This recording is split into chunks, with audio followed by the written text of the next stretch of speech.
friends, it's Nikaya. So a couple of things before I get into my topic, which I don't have a title for, but I was inspired to give a shout out of encouragement to people who are feeling exhausted, building, I'm going to call it client participation. So we're going to set that aside for a moment, and I'm going to talk about my video personality. So I learned a really cool thing that I didn't realize about video, what video does to us when we are recording. But I noticed it without understanding what I was seeing. So I learned recently, taking a class with someone, that video, I can't remember how she worded it, but it like it dampens our energy. It like suppresses our energy. So when we are, it makes us seem less expressive unless we get really, really expressive. And when I heard her say that, I was like, oh yeah, like I feel high energy when I'm doing most of the videos. But when I watch them, I'm just like, I feel like sleepy, like I feel like going to sleep on my own videos. But here's the deal. For years as a teacher, I was told by my students that I have a very couple of things. I'm going to start with monotone. I have a very monotone voice. And for those who didn't have that language, they're like, you could put anybody to sleep. Like, in a good way for the most part, but there's just something that's kind of flat about my voice. And I don't feel like being anything but what I am on the camera for right now. It's enough for me to remember to look at the little camera lens and try not to blind you guys with the flash of the lights in my glasses frames. So I got a lot going on, and then to keep my train of thought, I can't worry about entertaining you. Okay, so let me just, yeah, do you see what my eyes are doing? Okay.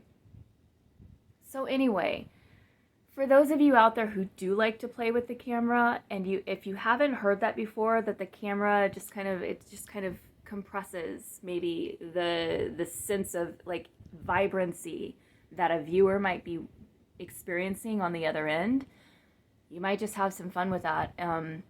I think of theater. That's why people wear these super heavy made up faces on theater, because the folks in the back, they need to be able to see that expression too. It's for those of you who want to play with it. Apparently that's something that video does. It just kind of drains a bit of our energy for the receiver. So if you need to sleep, just pop one of my videos on. Just sleep. Don't worry about taking in the information.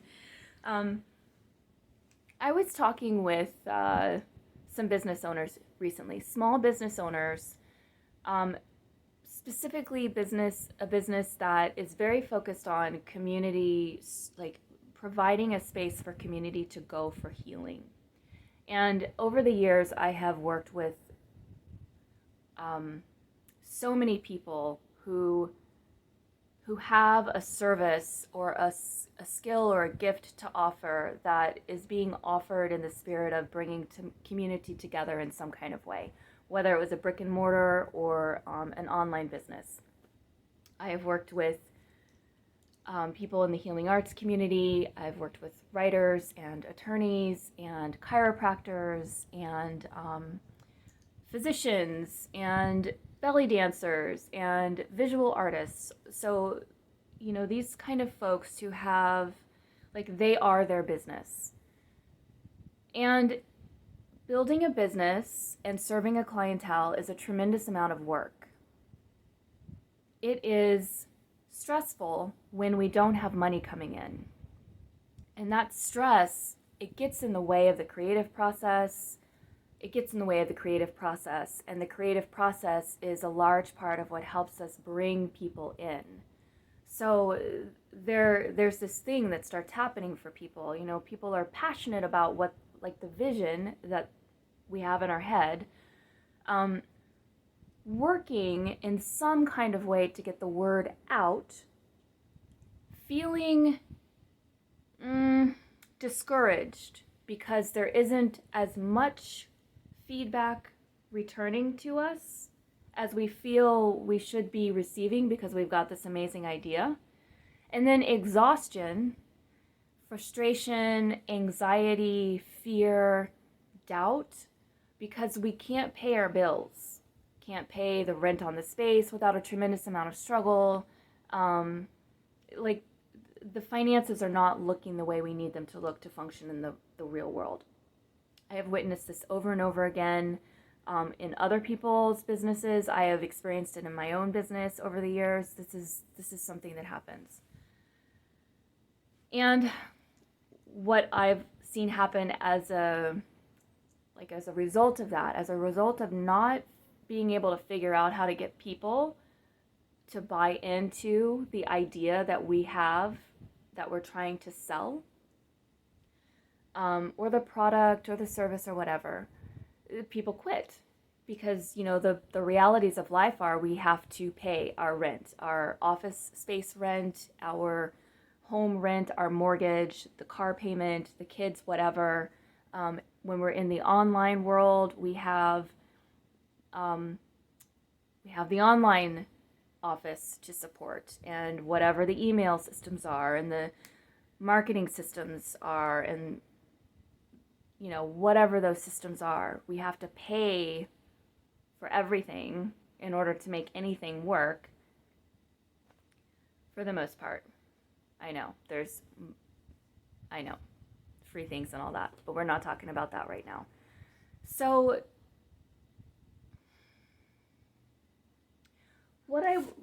there's so many things, there are so many ideas. My mind just comes up with ideas. When I talk with someone, when I listen to the struggles that they have going on, my mind just starts generating ideas.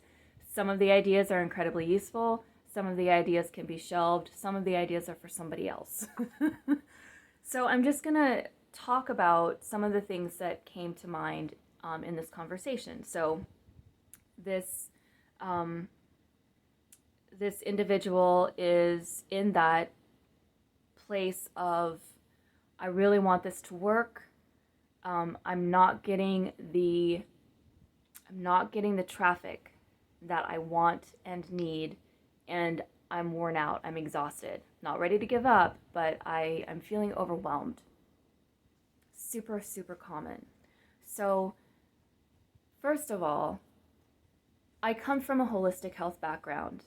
I started out as a massage therapist. I went into meditation and mindfulness instruction, teacher training. I am certified as a holistic health nutrition coach, and some other things. All of that to say that a large part of the first part of my professional life was focused on teaching people how to manage stress and then reduce stress through food, through spiritual practices, through physical practices, through intellectual practices. Love this stuff. So, as a business creator, it is so incredibly important that we have tools in our life that we are actively using every single day that help us manage stress and eventually over time help us reduce the amount of stress that we are taking on in our lives and allowing into our lives. So for example, I say that because we don't want to always be managing stress. We want to be able to get to the point where we recognize, okay, that thing over there is creating stress in my life that is not serving a purpose. There's always going to be stressors.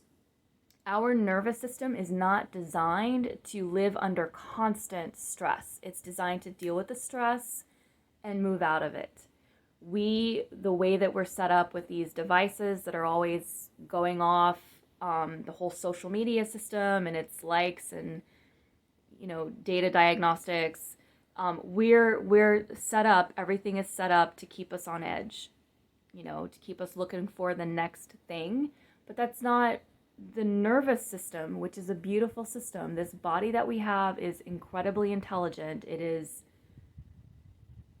the words divinely designed come to mind. That's not really saying anything to those of you who don't care for that language or speak that language, but our body is more intelligent than our human knowledge. Let me put it that way. The body knows what to do with information, but we keep dropping it into this social, the word construct comes to mind. I'm trying not to use these like buzzwords, but we drop the body into an artificially designed system in the sense that we've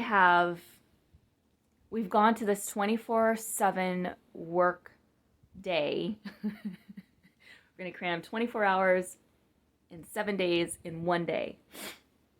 And, the measure of success is to have a 10K month or, to make your first 6 figures or whatever. That's exciting, but that's not necessarily what every one of us wants. If it is what you want and you're genuinely clear that that's what you want, not you trying to meet someone else's standard of what you should have or should want, go for it. Figure out how to create the systems that are going to support you.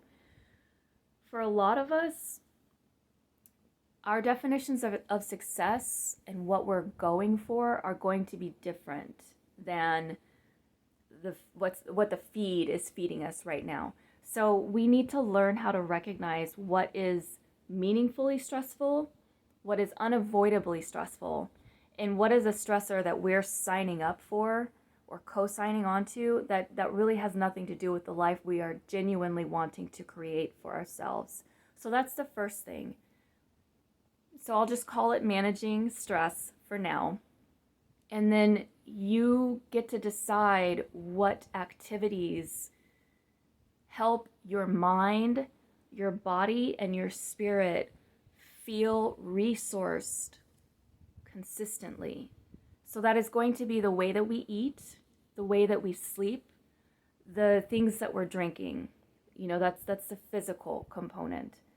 It's going to be the information, the quality of information, words, thoughts, attitudes, and opinions that we are taking in to our minds and our energetic space, and that we're putting back out into the world. That's going to be that mental and energetic body stress management. Spiritual practices, which tie into the first two, depending upon who you are and how you approach things. Spiritual practices can help us with perspective. So the things that are happening outside of us, with our family, with our children, our partners, our business partners, with the world at large, with our larger community. Having a spiritual practice, which is a very personal experience, that can help us maintain our perspective. So we can have a balance of caring about the world and the world outside of ourselves and contributing in the ways that are meaningful to us and that we can manage without getting without getting sucked into the endless abyss of global suffering that has always been part of the human condition. When we are able to show up and do what we can do and offer what we can offer without depleting ourselves, we create space for other people to show up and offer what they can offer. There's so much that happens, but then we can continue to show up and offer what we can offer without depleting ourselves, because we're not depleting ourselves. Once we hit that depletion point, then we're out for as long as we're out for. And sometimes that's what's necessary, but if we can be more conscious about it, more deliberate, then we have more resource to draw from for a longer period of time in a consistent way that can be more beneficial to the relationships with the world outside of ourselves. Okay. I really thought this was going to be 10 minutes. So, when we're building a business, whether a physical business or a virtual online business, we need to have systems in place to help us reach out to people, to help us collect money, to help us organize our products and services. And I've talked about some of the systems that are available to us in the online space. I talked about that in another video on YouTube. You can find me under Earthside Collaborations for the time being, until I decide to change the name. There are so many websites and programs and things you guys can do research on marketing funnels, on email marketing campaigns, on websites, best websites for small businesses. There's so many options out there depending upon your budget to no budget. I think what I wanted to talk about, what I was inspired to talk about in terms of systems, we need to be strategic. And in the beginning, if we don't know what we're doing in terms of all the pieces, which a lot of business owners don't. If it's your first business, you may not know what you're doing, and that is okay. It's normal. We may also not know who we're talking to. So, there's this talk about knowing your target audience, your target market, know what niche you're filling. There are some people agree with niche, some people don't. This is what I would like to say. If you are unclear about who it is out in the world that's actually going to love what you love what you're offering, in the beginning, just start speaking about what it is you're offering. Choose a platform.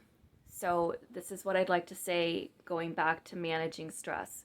If you are someone who can be in several different places at once, you can be on TikTok, you can be on Instagram, and understand, I do speak mostly about the online space. I had a brick and mortar business, a physical business. That's not what I'm doing right now. But what I'm saying can apply in both areas. I will say the brick and mortar business is going to tap into social media because that's how you get people to you physically.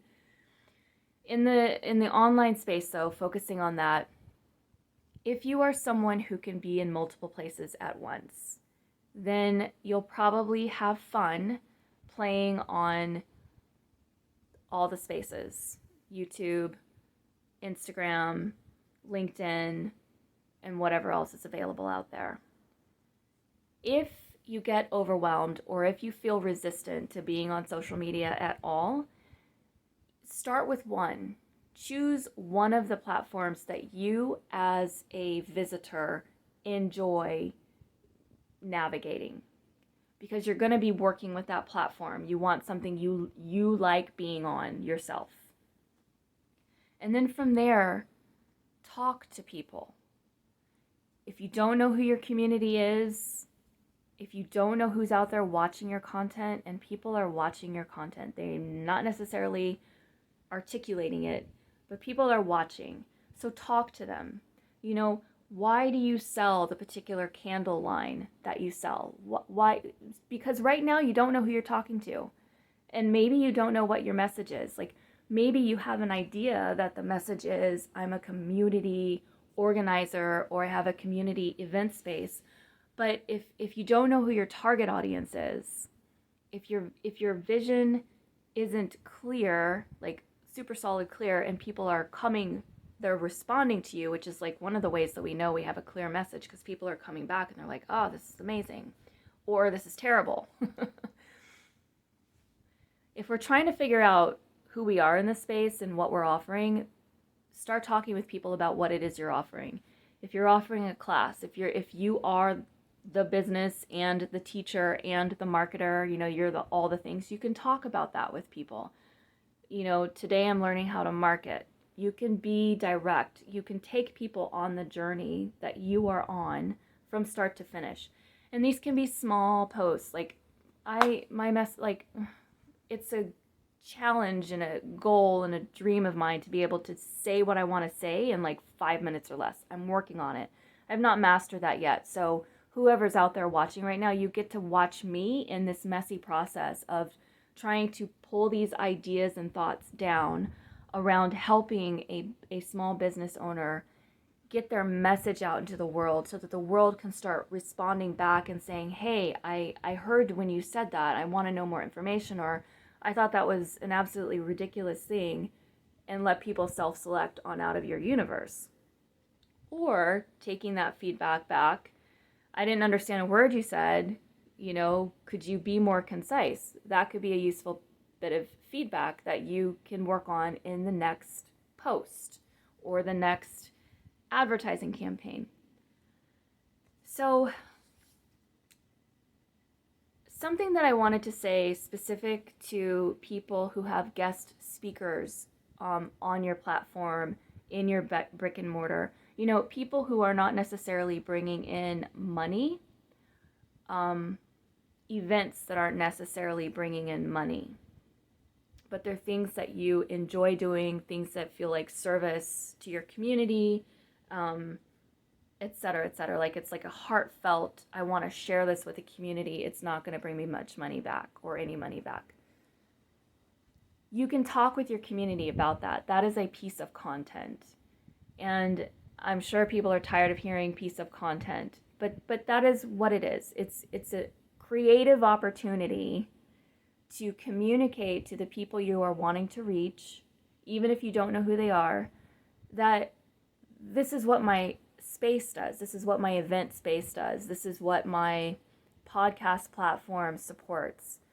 Tell people about the people, the places, the modalities, the trainings, the education, the books, the songs, the things that inspire you and why they inspire you. And you can keep it short. It doesn't have to be long. Although there are people out there who are interested in the long form stuff.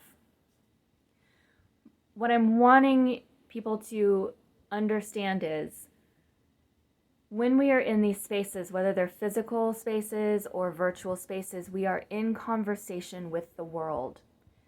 For those of us who are starting new businesses or starting over with businesses and we're not quite sure who it is exactly we're talking to, that's your opportunity to bring yourself to the table or bring the persona of your business to the table, to the conversation, to the video screen, whatever, and introduce in pieces, your candle selection, your jewelry selection. Why did you choose to work with sapphires instead of topaz? Like, talk with people conversationally about why you are doing what you are doing, and let that be the content, the marketing, the thing that gets the conversation going. We can become more skillful at using Canva, and I think PixArt is another one. I'm just throwing these names out there so you guys can do your research and look at what you might like to work with. We can learn the skills of making things look pretty and of editing and, getting our backgrounds perfect. Like, we can work on that as we go. The business, it's a child. It's like an infant, depending upon what stage you are. And there's no way that infant can support us. This is something I learned a long time ago. When we're starting a business, it's an infant. And we don't expect infants to go out into the world and support themselves. They can't. We have to show up and do the things that parenting does in order to get this infant into young adulthood so that they can go off on their own and start creating their own life. That's what we're doing with the business in a way.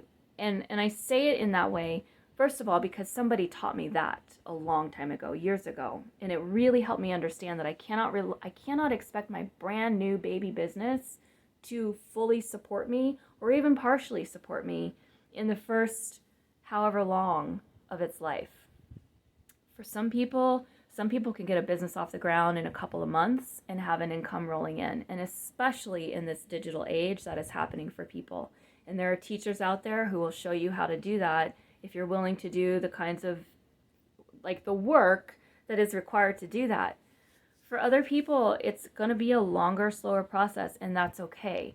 Understand that this is where that parent, paycheck, partner thing came in or comes in.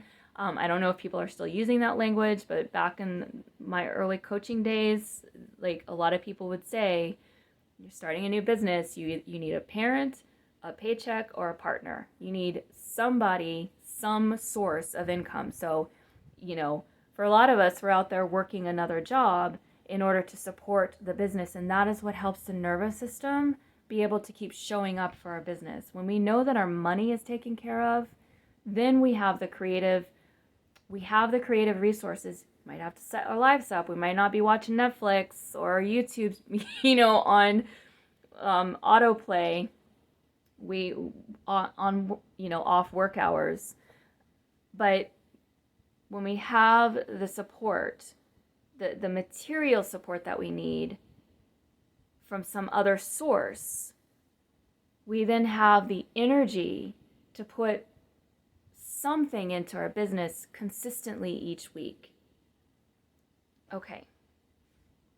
I think really more than anything, I want us to remember, and this is something that I had to be taught, and that when I heard it said the first time, I really, and now we're starting a new video. I don't know what's going on with this camera.